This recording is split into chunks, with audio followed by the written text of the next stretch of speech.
सर्वोत्तम आहे, सर्व शक्ती भगवंताच्या जवळ आहे. कर्तव्य अकर्तम अन्यथा कर्तम अशी शक्ती भगवंताच्या जवळ आहे. आणि त्याला जाणण्यासाठी निघाले, पण तो देव माझा आहे हे जोपर्यंत कळत नाही तोपर्यंत त्याला झालेलं प्राप्त व्यर्थ, ज्ञान व्यर्थ आहे. त्याला झालेलं कुणी असू द्या ते. मी खूप मोठ्या माणसाचं तुमच्या पुढे उदाहरण ठेवतो. ज्या भाद्रानं ज्याच्याकडे शिकायला गेला त्या गुरुजवळची विद्या संपायची, पण ह्याचं शिकणं शिल्लक राहायचं. अशी 3-4 गुरुकडे गेले. त्यांचं नाव चांगदेव महाराज होय ना. त्यांचं चांगदेव महाराजांचं चरित्र बघा. ज्यांच्याकडे गेले त्यांच्याकडची विद्या संपायची, पण शिकणं शिल्लक राहायचं. विद्या तर थोडी शिकली का, एवढी विद्या शिकली की मेलेले माणसं उठवता येत होती.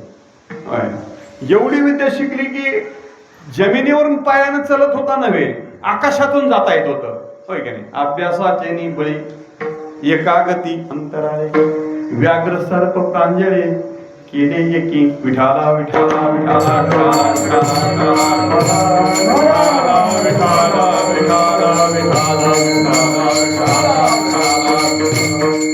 आणि हे सगळं जवळ आलं की नाही माणसाला मी कुणीतरी विशेष आहे वाटतं. मला तुम्हाला एक तुमच्या पुढे एक मुद्दा असा ठेवायचा आहे की आपल्याला इथं कलियुगातली गोष्ट आहे. चांगदेव महाराजांचं जीवन म्हणजे कलियुगातलं आहे. हे सगळ्याला माहिती आहे ना. चांगदेव कलियुगातला योगी आहे. आणि त्या चांगदेवाच्या जीवनामध्ये 100 वर्षाशिवाय अधिक जगता येत नाही असं जास्त जीवन. पण 100 नाही 14 वेळा काळाला परत केलं एवढा मोठा अधिकार.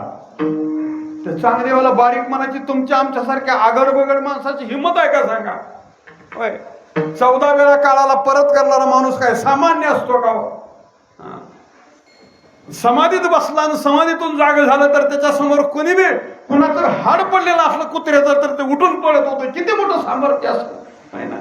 आणि त्यांनी समाधीतून जाग झाल्यावर बघितल्यावर मेलेलं उठतंय म्हणून ज्याच्या घरची माणसं मेली त्याच्या घरची माणसं मुडदी तर घेऊन राखत बसायची माणसं. किती मोठा अधिकार आहे.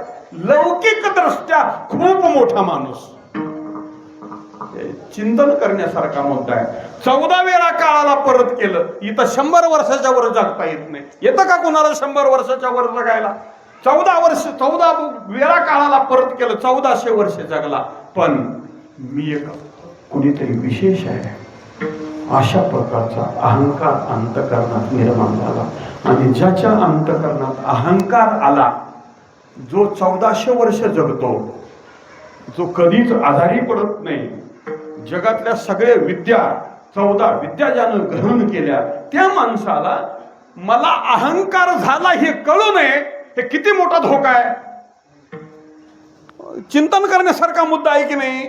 1400 वर्ष जगलेला माणूस आणि मला अहंकार झाला हे कळत नाही. ते किती मोठा धोका आहे.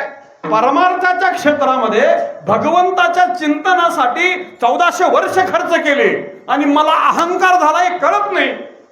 हे किती मोठा धोका आहे. आणि हा धोका ज्याला कळत नाही तो देवापासून लांब असतो. हे लक्षात ठेवा. ऐश्वर्य असेल, विद्या असेल, शिष्य समुदाय असेल, संसारातली मायावी वस्तू अनेक जमा झालेल्या असतील, पण तो भगवंतापासून लांब असतो. मग भगवंताच्या जवळ असतो कोण. जो निरअहंकारी झालेला आहे तो भगवंताच्या जवळ असतो. आणि देव हा त्याचीच वाट बघतो. आणि त्यालाच कळतं की देव माझा आहे. त्यालाच कळतं देव माझा. ज्याला अहंकार झालाय तो किती बी मोठा असला तर देव माझा आहे हे कळत नाही. देव माझा आहे हे कळणं म्हणजे परमार्थातलं सर्वात मोठं लक्षण आहे. विठाला